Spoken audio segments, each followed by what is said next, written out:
అందరికీ నమస్కారం. ఈరోజు ఉదయాన్నే మా అమ్మమ్మ ముగ్గులు వేయడం మొదలుపెట్టేసిందండి. మనం ప్రతిరోజు వేసుకునే ముగ్గులు ఒక ఎత్తైతే, సంక్రాంతి పండుగ వరకు నెల రోజులు వేసే ధనుర్మాసం ముగ్గులకు చాలా ప్రత్యేకత ఉంటుంది. ఈ నెల రోజులు మొత్తం అందరి ఇంటి ముందు గీతల ముగ్గులే కనిపిస్తాయి.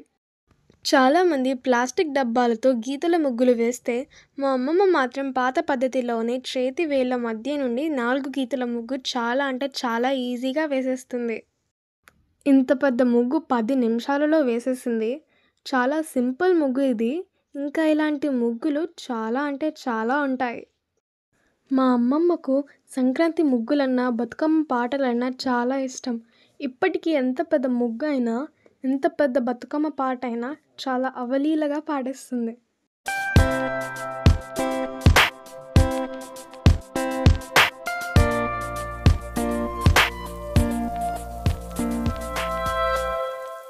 ఈ కాలంలో అయితే మన వాకిళ్ళు చాలా చిన్నగా ఉంటున్నాయి. కానీ ఆ రోజులలో ఇంటి ముందు వాకిళ్ళు చాలా పెద్దగా ఉండేవి. తెల్లవారుజామునే ఊడ్చి, కల్లాపు చల్లి ఎంత పెద్ద పెద్ద ముగ్గులు వేసేవారో మా అమ్మమ్మ వాళ్ళు. ఇంకా సంక్రాంతి వచ్చిందంటే నెల రోజులు మొత్తం అందరి వాకిళ్ళు గీతల ముగ్గుతో కళకళలాడిపోతుంటాయి.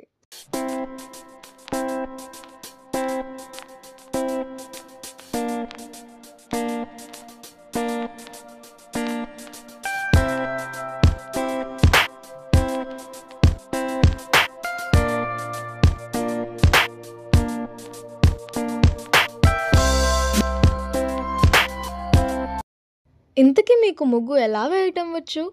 చేతితో న్యాచురల్‌గా వేయటమా? లేక ఈ కాలం ప్లాస్టిక్ డబ్బాలతోనా? కామెంట్ చేయండి. ఇంకా ఈ ముగ్గు నచ్చిందా? మళ్ళీ ఇంకో మంచి వీడియోతో మీ ముందుంటాను. నమస్కారం.